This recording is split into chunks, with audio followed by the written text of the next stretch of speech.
Assalamualaikum warahmatullahi wabarakatuh. Iki ngaji santai-santai napa muhasabah. Muhasabah itu kalau Kiai Jawa maknani itu ngoreksi diri sendiri. Jadi menghitung diri sendiri. Ini pas bidang yang saya tekuni tadi karena Habib Ahmad yang minta kemarin sama Ibu siapa dari Indonesian Power itu. Ibu Lia, saya turutin sekaligus saya sambil belajar terus tentang muhasabah. Dalam konteks Indonesia, muhasabah itu sudah jadi perilaku ya. Karena dulu orang tua saya, guru-guru saya kalau ngandani itu, bayangkan kalau kamu jadi dia. Jadi misalnya kita mentang-mentang atasan, otoriter sama bawahan. Bayangkan kalau kamu jadi yang bawahan itu kayak apa? Laukun tamakanah, kalau orang Arab bilang, bayangkan kalau kamu di posisi dia. Makanya guyonannya orang-orang Indonesia itu kan orang ngaramkan judi gitu, bareng dikasih tahu. Tapi yang menang anak jenengan, alhamdulillah. Ternyata ngaramkan itu karena ada anaknya. Kalau anaknya yang menang ya seneng. Meskipun itu guyonan, tapi saya punya padanan itu dalam kitab Hikam. Nabi Ibrahim itu Khalilur Rahman, tentu bencinya minta ampun sama yang namanya maksiat. Suatu saat beliau diterbangkan di alam malakut. Itu kalau di Hikam saya halaman 15 juga. Saya masih ingat betul. Mungkin kalau Anda beda halaman karena beda cetakan. Setelah diterbangkan di alam malakut, diperlihatkan sama Allah. Ada orang pezina, ada orang syaribul khomri, ada orang mabuk, ada orang macam-macam. Allah tanya sama Nabi Ibrahim, bagaimana pendapat kamu Ibrahim tentang mereka yang maksiat? Kata Nabi Ibrahim, ya Allah, habisi saja mereka. Mereka hidup di bumi engkau, makan rezeki engkau, kemudian mereka tidak taat sama engkau. Singkat cerita, di fase itu, saya ulang lagi, di fase itu, Allah nurutin. Sampai sekian peristiwa, mungkin 3 atau 4. Sudah, setelah sekian tahun, Nabi Ibrahim lupa peristiwa itu, kemudian beliau diminta menyembelih anaknya. Ini versi kitab Hikam. Memang versinya banyak tentang kenapa Nabi Ibrahim disuruh menyembelih anaknya. Ketika mau menyembelih anaknya, Nabi Ibrahim ragu. Huwa samratu fuadi. Anak saya ini buah hati saya, kenapa engkau suruh menyembelih? Terus kata Allah, apa kamu tidak ingat ketika kamu saya angkat di alam malakut, kemudian kamu usul bunuh-bunuh, saya tidak mempertimbangkan usul Anda, tapi kenapa sekarang saya merintahkan kamu mikir gitu? Terus, ya karena ini anak saya ya Allah. Terus kata Allah, rumang samu wong sing kon mateni gak gawean kau sing gawe kowe enak wae usul mateni. Sebenarnya saya yang bikin kemudian Anda enak aja usul membunuh. Semenjak itu Nabi Ibrahim itu di eranya itu asfaqun nas, orang paling sayang sama manusia. Karena kadang kita keras itu ya kebetulan itu udah anak kita, ada keluarga kita. Cara orang Jawa itu kan gitu ya, kalau ada perempuan terus macak yang macam-macam pakai sepeda motor cowok terus wah itu luput suwuk semoga-moga gini, tapi setelah dikasih tahu niku ponakane jenengan semoga-moga selamat. Jadi jangan-jangan kemarin Pak Ahlil Ma'asi itu kebetulan itu tidak keluarga kita. Kalau keluarga kita yang pernah salah pada kita, semangat kita mintakan maaf. Jangan-jangan kita didikte hukum sosial gitu. Jadi orang yang salah kebetulan itu orang yang menservis kita. Atau keluarga kita, atau orang dekat kita, jangan-jangan semangat kita mintakan ampun. Jadi kalau sama orang lain, kebetulan musuh kita semangatnya minta itu kena adab. Nah ini yang nggak boleh dalam Islam. Islam mengajarkan niru Rasulullah SAW, Nabi itu rahmatal lil alamin. Bahkan kemarin saya ngaji virtual sama beberapa habaib, ada Habib Ali Al-Jufri dari Mesir, ya, ada Habib Alwi dari Kuitang, ada Habib Nabil Al-Musawa. Dari sekian habaib itu saya masih ingat diantaranya yang didawuhkan rahmatan lil alamin itu ketika Nabi adzahu qaumuh, disakiti oleh kaumnya, dan itu mereka masih kafir semua. Itu mereka dapat doanya Nabi, Allahumma hdi qaumi fa innahum la ya'lamun. Kayak apa baiknya Nabi, orang yang menyakiti, yang melukai, tapi Nabi masih berdoa, Allahumma hdi qaumi fa innahum la ya'lamun. Sayyidina Umar dapat doanya Nabi itu yakhina kana kafirun, ketika masih kafir didoakan. Allahumma aizzal Islam bi Umar. Itu ketika masih kafir. Itu pelajaran bagi kita bahwa yang sedang tidak cocok pun itu berdapat doa kita. Ya doa supaya kondisi kita baik, hari tambah baik. Karena agama ini saya berkali-kali bilang limangka nayarjuwa hawal yawmal akhir. Agama ini diperuntukkan bagi yang selalu punya harapan pada Allah Subhanahu wa taala. Saya cerita muhasabah ini tentang hubungan kita dengan Allah. Di Indonesia itu banyak orang fasik, banyak orang nakal. Ya di mana-mana orang nakal itu ya mayoritas, wa aksaruhum fasikun. Tapi berkahnya harapan. Mungkin saya kira nakal sok benda, mungkin saya kira sholat sok ben sholat, mungkin sekarang belum sakhok, belum dermawan, suatu saat dermawan. Barokahnya itu kefasikan ini dianggap sementara. Sedang fasik, sedang tidak benar. Karena kiai-kiai kita, para guru-guru kita, para habaib utamanya itu mesti bilang semoga husnul khotimah. Nah barokahnya doa itu semoga husnul khotimah itu menjadikan satu pola sosial. Yang sedang fasik ini masih diharapkan jadi lebih baik, jadi lebih. Sehingga kita tidak ngambil sikap ekstrim, yang ingin menghabisi atau ingin mengadili, tidak. Karena selalu kita punya harapan. Dan agama ini limangka nerjuwo hawal yawmal akhir. Bayangkan dulu kalau yang nakal itu anak kamu. Pasti kamu nggak ingin kan langsung dapat azab, dapat apa. Padahal kita semua jadi tokoh ini abul kulli, bapak dari semuanya. Sehingga ketika Rasulullah SAW jalan-jalan kemudian melihat perempuan sedang menyalakan api. Kalau apinya mati ditiup, anaknya dijauhkan. Nanti kalau sudah jauh dari api, anaknya digendong lagi. Terus kata Rasulullah, matur ke semua sahabat, Aro'aitum anna hadih tarihatan waladaha alan nar. Apa kamu berpendapat bahwa perempuan ini akan melemparkan anaknya ke neraka? Tidak ya Rasulullah. Tidak akan seorang ibu melemparkan anaknya ke api. Terus kata Rasulullah, Allahu arhamu min hadih biwaladiha. Allah lebih rahman, lebih rahim dibanding orang tua ini kepada anaknya. Ini yang harus kita kenalkan terus, kita kampanyakan terus. Supaya orang hubungannya dengan Allah itu nyaman, asik. Sehingga dengan demikian selalu ada harapan bahwa yang sedang nakal ini suatu saat tobat. Kita tidak boleh menghukumi pasti begini, pasti gini. Itu tidak wilayah kita. Itu juga yang dicontohkan Rasulullah SAW. Secara lahir Nabi itu nggak berkenan sama Wahsy. Karena Wahsy itu salahnya salah fatal. Karena membunuh ahabban nasi ila Rasulillah. Yaitu membunuh Sayyid Hamzah. Jadi ketika Wahsy tobat, Nabi itu nerima tobatnya. Dan ketika beliau dengan basariyahnya agak siap ketemu Wahsy karena harus ingat Sayyid Hamzah, basariyahnya diturutin. Oke, kamu iman, saya turutin, tapi jangan sering ketemu saya. Karena kalau ketemu kamu, saya masih ingat sama paman saya, Sayyid Hamzah. Kita bisa ngelola seperti itu. Kita tidak cocok sama orang, bagaimanapun mereka umat Rasulullah SAW, kita tetap mencintai mereka. Misalnya kalau beda agama, mereka sama-sama orang Indonesia, kita mencintai mereka atas nama warga Indonesia. Tapi kalau misalnya potongannya ora cocok, beda kultur, bawaannya itu mangkel no coro Jawa, ya bisa diilmoni, jangan ketemu. Wong sudah tidak cocok, ingin ketemu nyari solusi, roh ini tok seneng itu kan ya repot gitu. Ya sudah kalau nggak pati cocok ya jangan sering ketemu. Dan itu kita bisa memanage seperti itu tuh bisa. Saya berkali-kali cerita tentang Imam Syafi'i. Kalau dikasih tahu ya Imam Abu Abdillah, panggilannya Imam Syafi'i, tetangga anda ini ternyata banyak yang nggak senang anda. Jawabnya beliau senang. Ya bagus kalau nggak senang saya, ndak utang saya katanya.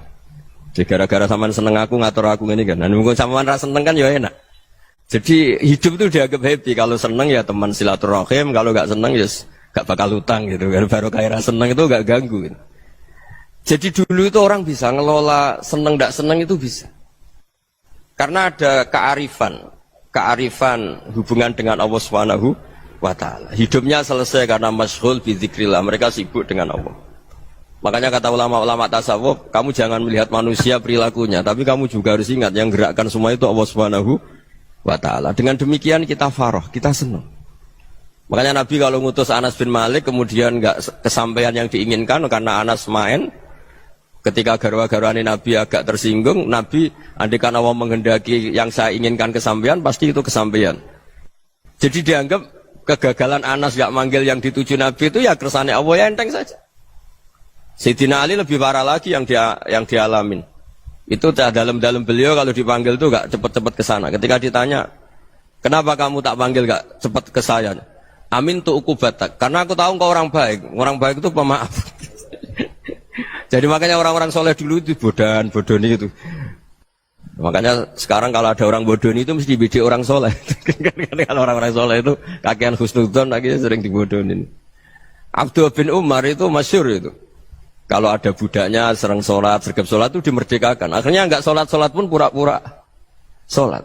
Akhirnya juga dimerdekakan. Ketika ditanya, kenapa engkau merdekakan? Padahal mereka sholatnya menipu engkau, kata pembisik-pembisik itu. Man khoda'ana lillah in khoda'na lah. Dia nipu atas nama Allah, berarti saya tertipu juga atas nama Allah. Enggak masalah dong, semuanya demi Allah Subhanahu wa ta'ala. Jadi ketika kita ketemu mensifati Allah Ta'ala itu ghafir, Allah pemaaf. Jangan kamu enggak fair untuk diri kamu nyifati Allah ghafir, pada orang lain Allah kamu sifati syadidul iqab. Jadi Allah kamu atur, kayak MC tadi ngatur saya. Jadi Allah itu apa? Kalau pada saya ghafir, kalau pada musuh saya syadidul iqab. Itu tidak fair. Kalau Anda punya harapan kepada Allah karena Allah Rahman Rahim, Allah ghafir, sebenarnya Allah pada musuh kita ya bisa saja Allah ghafir, bisa saja Allah Rahman Rahim. Sehingga kita melihat orang lain yang kita tidak cocok itu ya enteng saja. Itu min ummati Rasulillah sing tanaluhu syafa'atuh, tanaluhu sa'atu rahmati, tanaluhu fair. Jangan dengan kita kayak mesti dapat rahmat. Jangan orang lain kayak Allah pasti syadidul iqab. Itu tidak boleh. Sehingga ketika ada orang Badui, singkat cerita orang Badui ini kencing di masjid. Semua sahabat membentak dia. Yang enggak bentak hanya Nabi tok. Saking mangkalnya orang ini karena semua sahabat bentak kecuali Nabi. Setelah dibenarin Nabi, terus Nabi nyuruh Sobbu Ali Dhanuban min ma'in. Setelah disucikan masjid itu, dia berdoa keras sekali. Allahumma arhamni wa Muhammadan wa la tarham ma'ana ahadan. Ya Allah, yang berhak dapat rahmatmu hanya saya dan Nabi Muhammad, yang lainnya jangan. Karena yang lainnya itu jengkelin, gitu aja saya salah dimarah-marahin gitu. Jadi kalau kamu doa terbatas ya kayak orang Bedui ini, kayak orang Arabi. Apa kata Nabi? Laqad tahajjarta wasi'an. Allah yang rahmatnya luas menjadi kamu sempitkan.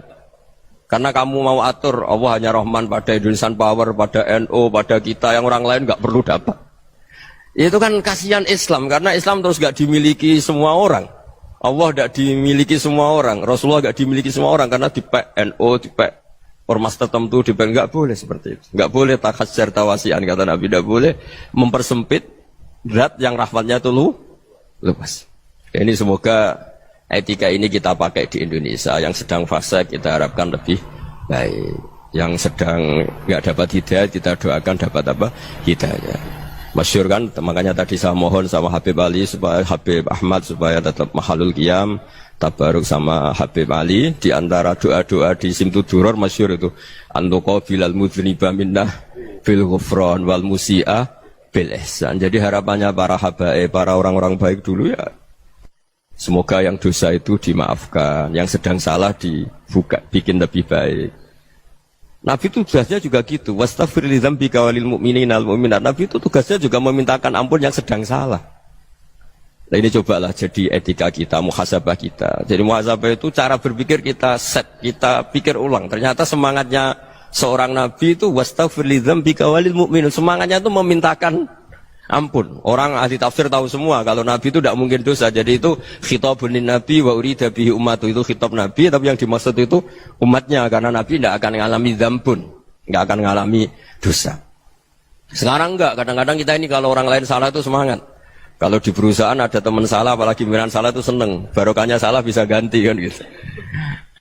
Jadi kalau mungkin di dunia tokoh juga gitu, barokahnya ada tokoh salah, kita yang jadi populer sendiri, tidak boleh seperti itu. Kita harus salimus sodri di jami'il muslimin. Jadi ini harus dilatih. Saya tadi matur sama Habib Ahmad, latihan kita jadi hidup. Nabi itu kalau resep jadi wali itu kata Nabi gampang. Kata Nabi, kalau kamu ingin disenangin Allah, ya sudah. Kalau kamu asbahta, amseta, gini-gini, perasaan kamu, kata Nabi, jangan punya perasaan ghil sama orang muslimin. Itu sudah wadzalika min sunnati. Makanya Nabi ngendikan la yablughni ahadun an ahadin syai'an. Ada yang baca la yuballighni ahadun an ahadin syai'an. Seseorang jangan melaporkan ke saya tentang salahnya yang lain. Fa inni akhruju ilaikum wa ana salimus sadri. Karena saya ingin ketemu sampean semua dalam keadaan salimus sadri, tidak punya perasaan apa-apa. Karena kalau nurutin pembisik, nurutin informasi itu ya repot, karena orang pasti sepihak. Ada kiai yang top, datang ke kampung-kampung ning desa-desa. Kata yang seneng itu punya akhlak. Wah itu bagus orang besar datang ke kampung-kampung. Kata yang nggak seneng, wah itu jobnya kiai kecil kok diambil, itu kan ya kasihan itu kan sudut pandang. Makanya saya sering bilang, akal kita ini cukup untuk mentasdik Rasulullah Shallallahu Alaihi Wasallam. Meskipun perasaan kita kadang orang Jawa itu beda. Saya berkali-kali bilang sama peneliti dari Jogja, kenapa sih Gus para nabi itu kok poligami istrinya banyak? Nabi Dawud katanya itu berapa? Nabi Sulaiman malah jumlahnya agak terbatas ini. Nabi Muhammad itu paling sedikit. Saya tanya gini, perempuan itu orang lemah, jadi kalau nolong orang satu gimana baik, kalau nolong orang dua ya lebih baik, ya sudah kira-kira seperti itu. Paling tidak akal kita masih tahu, kalau orang baik, itu kan mesti baik. Nolong orang satu baik, nolong orang dua ya lebih baik, nolong orang tiga lebih baik. Tapi kalau kamu orang nggak baik, satu saja kamu terlantarin, kamu miskinkan, kamu... Ya tinggal diukur kan, kalau orang baik, nambah baik. Tapi kalau orang buruk, tambah buruk. Nah itu akal. Akal kita bisa menganalisis kenapa sih nikah itu ada yang poligami, ada yang enggak. Ya sudah, ukur saja diri kamu. Misalnya kayak saya elek keriting, rabi terus. Memperbanyak wong elek. Orang perilakunya tok raine dadi elek kabeh. Tapi nak kowe ku ganteng, alim, ganteng, sugih. Anake ganteng-ganteng, berhubung kowe saleh ahli swarga kabeh. Mertua yo bangga karena karir kamu meyakinkan. Ini mertua kamu aja gak bangga mau nambah. Ipar gak bangga, mertua gak bangga, desa kamu yang kamu wayai juga gak beda dengan Nabi ketika nikah Juwairiyah itu gak ada pernikahan sebarokah Nabi dengan Juwairiyah itu Azharu Rasulillah. Di situ habis perang banyak tawanan gara-gara jadi besanya Nabi langsung dibebaskan semua karena Azharu Rasulillah. Sekarang besanya Kanjeng Nabi. Dulu Abu Sufyan mangkalnya bukan main sama Nabi. Gara-gara putrinya dinikah terus langsung jadi. Kalau kamu kan enggak, nikah satu, nikah lagi, satu kampung musuh kamu. Karena istri pertama ya cemburu, yang kedua agak bangga. Wah itu selesai itu di dunia wal akhirah. Maksud saya, nganalisis Islam itu harus pakai akal. Dan akal yang dipakai, ini saya bawa ke kitab Ihya, adalah pikiran-pikiran para ulama. Makanya ketika Imam Ghazali ketika ditanya, fakaifa bi muslimin fasikin asawwaha fi jami'i amri. Kalau kalian ketemu orang fasik, orang Islam tapi fasik, perilakunya enggak ada yang benar. Kata Imam Ghazali jawabnya lucu, aneh. Ma min muslimin illa wa islamuhu ta'ah. Tidak ada orang Islam kecuali dia mau Islam, membenarkan Allah dan Rasul itu sudah taatnya dia. Kok kamu tidak bisa melihat taatnya dia? Dia pikirannya kan ini pemabuk, ini tukang apa. Tapi kata Imam Ghazali, sebenarnya kamu masih bisa berpikir positif. Ma min muslimin illa wa islamuhu ta'ah. Tidak ada seseorang Islam ketika dia milih Islam itu pasti ada taatnya, yaitu tasdik pada Allah dan tasdik kepada Rasulullah Shallallahu Alaihi Wasallam. Jadi dengan pola seperti itu, maka di antara guru-guru kita yang modern ya di era Mbah Maimun, di sini ada Habib Ahmad. Habib Salim syair yang sering dibaca beliau adalah ada orang munajat sama Allah, ini cerita munajat. Itu orang itu ngendikan gini, ana muznibun, ana mukhtiun, ana asi, huwa rahimun, huwa ghafirun, huwa afi. Ya Allah, saya mukhti, saya orang yang salah. Ana muznib, saya orang yang dosa. Ana asin, saya sering maksiat. Tapi engkau ya Allah, engkau ghafir, pemaaf. Engkau rahim, maha pengasih. Engkau afin, yang mudah memaafkan. Kata orang ini, ya agak kurang ajar, tapi saking senengnya sama Allah. Qobal tuhunna salasatan bisalasat. Ya gini saja ya Allah, sifat engkau diadu dengan sifat saya. Engkau Tuhan, Gusti, enggak boleh kalah katanya. Terus wasatahliban ausofu ausofi, dan engkau pasti pemenangnya gitu. Jadi ada orang rayu Allah dengan cara seperti itu ya ada ya. Saya ini manusia, salah saya banyak. Engkau ampunannya banyak. Engkau Tuhan, Gusti, enggak boleh ampunan Anda, ampunan engkau kalah dengan salah saya. Enggak boleh Tuhan kok kalah. Jadi untuk supaya orang punya harapan gitu. Banyak juga wali-wali yang jadab ketika datang ke makam Rasulullah SAW. Itu kalau dongo ya agak kacau sebetulnya, cara syariat agak kacau. Ya Allah, engkau punya dua pilihan. Jika engkau menjadikan saya soleh, surah habibu, yang senang kekasihmu, yaitu Rasulullah SAW. Tapi jika engkau menjadikan saya fasik, surah adubu, yang senang itu setan. Monggo jenengan mau menyenangkan kekasih jenengan, mau menyenangkan musuh jenengan, monggo. Jenengan bebas kok memilih. Mestinya Allah ya senang menyenangkan kekasihnya. Jadi ya, intinya Allah dipaksa untuk menjadikan dia orang soleh gitu. Jadi kayak kemarin itu Pak Bu siapa yang kesini itu, kuliah ke sini itu sama Habib Ahmad. Saya pertama nggak mau, lama-lama Habib Ahmad. Ini gimana Gus? Orang tahunya saya dekat jenengan, kalau nggak kasil saya waduh, Habib. Ini kayak doanya wali yang tadi. Nggak punya pilihan, nggak ada pilihan ini. Jadi saya mohon muhasabah itu dimulai cara berpikir. Makanya di sini sebetulnya tag ini supaya dapat barokahnya Ihya. Ini kitab yang disenangi para habaib, para ulama. Sebetulnya tag di muhasabah itu redaksinya gini ya, yang lengkap loh. Hasibu anfusakum qabla an tuhasabu wa zinuha qabla an tuzanu wa tahayya'u lil ardil akbar. Jadi ada kata wazinu, jadi ukur. Perilaku Anda ini diukur, ditakar. Misalnya kita sebagai suami kan ya punya hal-hal yang kita tidak ideal. Cara wong Jawa mesti pesek. Cara rezeki ya pas-pasan. Dan kita juga kalau makanya nggak boleh tanya istri begini, apa saya cinta pertama Anda? Pasti Anda kecewa. Orang jadi istri hanya korban terakhir gitu. Sudah. Karena orang kalau ngelamar kemana-mana gak jadi, yang jadi istri itu pasti korban terakhir gitu. Jarang istri pilihan pertama, jarang. Ayo semua yang nikah. Rata-rata itu pilihan Anda pertama Pak, dari sekian ditolak di mana-mana terus. Ya perempuan terakhir. Kamu juga korban terakhir gitu. Itu wali-wali dulu kalau ngandani kita itu sederhana. Antal ini masyhur diceritakan Habib Zain bin Semit dalam kitab Al-Manhajus Sawi. Antalam tajid min nafsika kullama turid. Fa kaifa turidu min ghairika kullama turid. Kamu yang ingin ideal saja, kamu tidak menemukan pada diri kamu untuk menjadi ideal. Kamu kan ingin ganteng, ingin punya uang banyak, ingin perilaku Anda sempurna. Anda saja yang punya keinginan tidak bisa mewujudkan keinginan Anda sendiri. Fa kaifa turidu min ghairika ma turid. Jadi antalam tajid min nafsika kullama turid. Fa kaifa turidu min ghairika kullama turid. Kamu yang punya keinginan saja. Misalnya saya ingin punya uang banyak, perilaku saya selalu benar, gak pernah salah. Loh, saya yang ingin saja dengan diri saya, gak bisa untuk benar terus. Kok kamu berharap orang lain selalu benar? Jadi antalam tajid ya sama. Kalau kamu menuntut istri kamu itu ramah, neriman, apa kamu neriman sama wajah istri Anda gitu? Engkau ya pola neng dinti jajaki sana jajaki sini, kamu sendiri tidak pernah apa. Jadi itu nasihat yang luar biasa. Antalam tajid min nafsika kullama turid, fa kaifa turidu min ghairika kullama turid. Kamu mau menghormati semua orang? Tidak mau kan? Kemudian Anda berharap semua orang menghormati kamu tidak ingin kan orang lain semua menghujat kamu. Sementara kamu enak aja menghujat orang lain. Makanya Rasulullah SAW luar biasa ketika bikin kaidah sosial. Apa la yu'minu ahadukum hatta yuhibba li akhihi ma yuhibbu li nafsihi. Jadi kalau ukuran iman itu sederhana. Kalau sesuatu itu baik, nyaman bagi Anda ya bayangkan itu pada teman Anda. Misalnya Anda bangun tidur sudah acak-acakan, enggak punya uang, utang jatuh tempo, kan enggak ingin ketemu orang. Ya kamu jangan bertamu ke jenis ini karena dengan kamu yang alami juga enggak siap ketemu orang. Makanya ada Habib Alim itu dilapuri sama seseorang.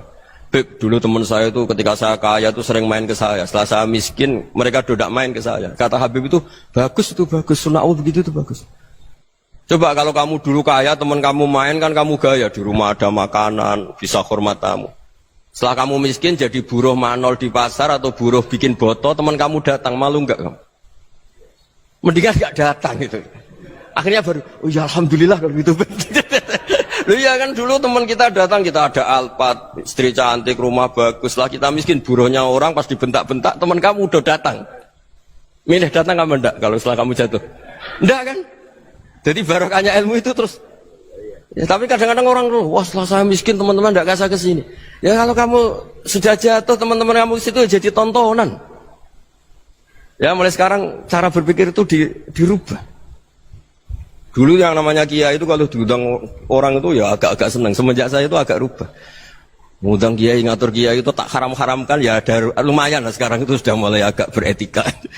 Dulu itu ngundang tuh tanggalnya ditentukan, jamnya ditentukan, enggak mikir apa kiai saat itu nganggur, enggak. Punya wadifah, enggak.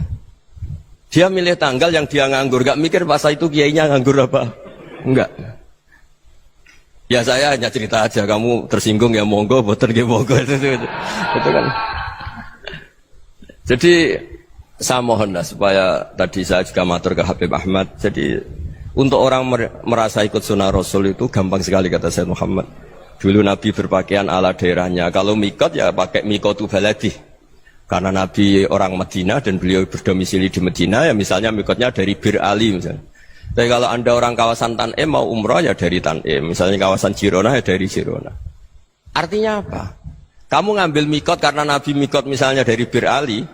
Bukan berarti kamu harus seperti Nabi di Bir Ali. Kamu orang Mekah misalnya kamu orang Tanim. Orang ya harus dari mikotu apa? Baladi. Sama, makanya di fikih-fikih itu kalau teknik anak, Nabi orang Arab, halawiyatnya kurma ya kurma. Kalau orang Jawa sedegan, semua podo-podo. Ya, podo-podo manis. Jadi ini tabaruk sama Sayyid Muhammad, ini ada murid beliau, Habib Ahmad, saya baca. Supaya orang itu merasa ikut Nabi itu gampang sekali. Ini saya baca ya di halaman, tadi disaksikan Habib Ahmad, 433 di kitab, apa begini? Manhajus salaf fi fahmin nusus. Itu kata Sayyid Muhammad wa kanat sunnatu Rasulillah annahu yat'amu ma yajiduhu fi ardi wa yalbasu ma yajidu wa yarkabu ma yajidu mimma abahu wa ta'ala. Faman istamala ma yajiduhu fi ardi fa huwa al-muttabi' lis sunnah. Kama annahu hajjal baita min madinati. Faman hajjal baita min madinati nafsihi fa huwa al-muttabi' lis sunnah wa illam takun hadhil madinatu tilka. Jadi intinya misalnya Nabi dulu itu ngasih sedekah kepada fakir miskin ya pakai dinar, dirham. Ya kalau orang misalnya sedekah pakai rupiah ya sudah ikut sunnah Nabi. Jangan, lo Nabi pakai dinar loh, kamu kok pakai rupiah. Dulu dinarnya Nabi udah ada tulisannya Bank Indonesia, kamu ada tulisannya Bank. Ya tidak ada seperti itu. Ya jadi misalnya Nabi sedekah pakai tamar atau pakai al-aqid, ya kita pakai beras, pakai apa. Supaya orang tuh bahwa Rasulullah itu milik kafatal linnas, milik semuanya. Sehingga merasa ikut sunnah Nabi itu ya semuanya. Makanya dulu Mbah Mun kalau motivasi saya supaya bombong, kalau orang Jawa bilang bombong. Wong Jawa mesti ono wong alim. Beliau menyontohkan mas itu Mbah Fadl, Senori, Mbah Ihsan Jambes. Itu bisa ngarang-ngarang kitab luar biasa. Padahal beliau bukan orang Arab. Imam Sibawai itu orang Persia. Imam Ghazali orang Tus itu juga ikut Persia. Kata Mbah Mun, wong sing ora Arab lah mesti untuk jatah alim kata beliau. Karena Nabi itu diutus kafatal linnas. Nanti kalau orang yang alim itu Arab tok, berarti tidak ada perwakilan dari Afrika, dari Asia Tenggara, dari mana-mana. Makanya karena Nabi statusnya itu kafatal linnas. Jadi kita harus bangga sebagai Muslim, sebagai orang Indonesia karena misalnya Wali Kutub. Dulu terkenalnya hanya ada di Yaman, di mana. Ternyata pernah ada juga di Indonesia dan seperti Habib Abu Bakar Segaf Gresik. Jadi ya artinya kan tetap orang Indonesia meskipun beliau dzurriyyah Rasul kan ya sudah orang apa? Orang Indonesia. Dzurriyyahnya Habib Ali Simtuduror sekarang di Solo. Jadi Indonesia juga dapat alawin banyak dari Sadatin al-Alawin juga banyak. Jadi saya mohon barokahnya ngaji seperti ini. Melihat orang lain tuh gampang, bayangkan tuh kalau anak kamu. Makanya Nabi, nanti kalau nggak percaya lihat di Hikam nomor 15 di kitab saya itu.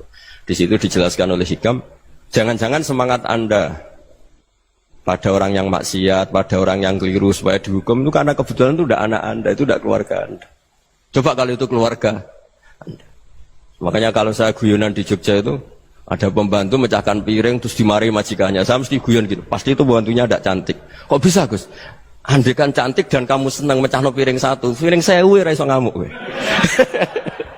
Ternyata ngamuknya itu karena mecahkan piring apa karena plus tidak cantik? Coba jawab para lelaki ini. Kamu marah sama orang maksiat itu karena maksiat karena plus itu udah anak Anda. Bayangkan kalau itu anak Anda. Itu hebatnya Rasulullah SAW. Karena kita yang salah pun kadung umatnya, Nabi tetap ngasih fasilitas syafaati li ahlil kabair min ummati. Kayak apa baiknya Nabi? Tidak ikut maksiat tapi ikut fasilitasi ngasih syafaat. Loh kalau li ahlil ibadah kan wajar. Nabi ketika ini syafaati li ahlil kabair min ummati. Ya karena tadi logika yang dibangun Rasulullah itu logika yang luar biasa. Kita semangat orang lain kena hukuman itu karena kita tidak punya ra'fah, tidak punya rahmah. Coba kalau Rasulullah yang bil mukminina raufur Rahim. Semangatnya itu mendoakan supaya tobat, mendoakan diampuni.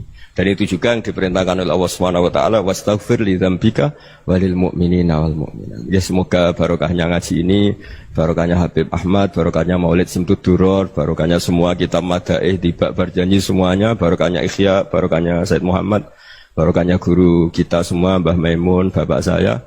Kita ini ngikuti manhaj, ya, ngikuti apa? Manhaj. Saya sering didhawuhi Mbah Mun, kenapa ihdinas siratal mustaqim bukan siratoka? Bukan jalan engkau ya Allah, karena Allah itu enggak bisa kamu tiru. Allah itu tidak tidur, tidak makan, tidak kesel, tidak capek. Yang bisa ditiru itu siratal ladzina an'amta alaihim. Yang bisa ditiru manusia ya niru manusia. Karena Allah itu tidak bisa ditiru, makanya ihdinas siratal mustaqim siratal ladzina. Dan niru siapa? Niru guru-guru kita. Termasuk niru cara pandang. Jadi misalnya ada orang awam di rumah itu hanya delok reng, delok tikus liwat, itu kan kayak nganggur. Ora tahajud malah mendelok reng. Melihatnya jangan gitu. Huwa tarokal ma'asiyah. Dia di rumahnya ndak dugem, ndak kemana-mana. Dia berarti malam itu tarkul ma'asi. Tidak nyopet, tidak garong, tidak ke tempat maksiat. Susahnya apa sih husnudzon? Jadi jangan lihat huwa tarkut tahajud, huwa tarokat tahajud, wa taroka qiyamal lail. Oke ya, namanya orang begitu ya tidak tahajud, tidak qiyamul lail. Tapi susahnya apa sih kamu bilang huwa tarokal ma'asiyah? Dia juga meninggalkan maksiat, dan tarkul maksiat itu ibadah. Supaya orang tuh gampang lah husnudzon sama orang muslim. Ini orang mukmin, orang yang luar biasa. Di mata Allah itu orang yang luar biasa. Kayak tadi Imam Ghazali, kalau saya ketemu orang muslim kemudian dia tidak pernah baik, gimana? Kata Imam Ghazali, ma min muslimin illa wa islamuhu ta'ah. Tidak ada orang Islam ketika dia mentasdihkan Allah dan Rasulullah, berarti dia juga punya taat. Ya ini latihan saja, sing iso nglakoni Habib Ahmad kula namung cerita mawon. Kula cerita secara akademik, saya punya kitab, saya baca, dan alhamdulillah kita paham barokahnya para guru, dan supaya terbiasalah. Sebaik-baiknya ibadah husnudzon billah wa husnudzon bil mu'minin. Soal tidak cocok ya diilmoni tadi ya, namanya enggak cocok ya jangan sering ketemu. Seperti Rasulullah SAW, beliau karena sangat mencintai Said Hamzah, ketemu orang yang pernah begitu sama Said Hamzah ya beliau secara basyariah tidak siap. Tapi beliau secara cara bahasa sekarang, secara profesional, kalau beliau seorang nabi dan harus menerima tobatnya siapapun ya diterima. Saya meskipun dengan A, B gak cocok karena dia begini-begini sama saya, tapi saya ingat dia sholat, dia baca sholawat, dia mencintai Rasulullah. Ya kita hormat. Ya soal gak cocok ya di manage tadi ya. Zuruhiban tasdad huban. Kalau gak pati cocok ya jangan sering ketemu, bawaannya enak nanti. Ya semuanya itu diilmoni lah.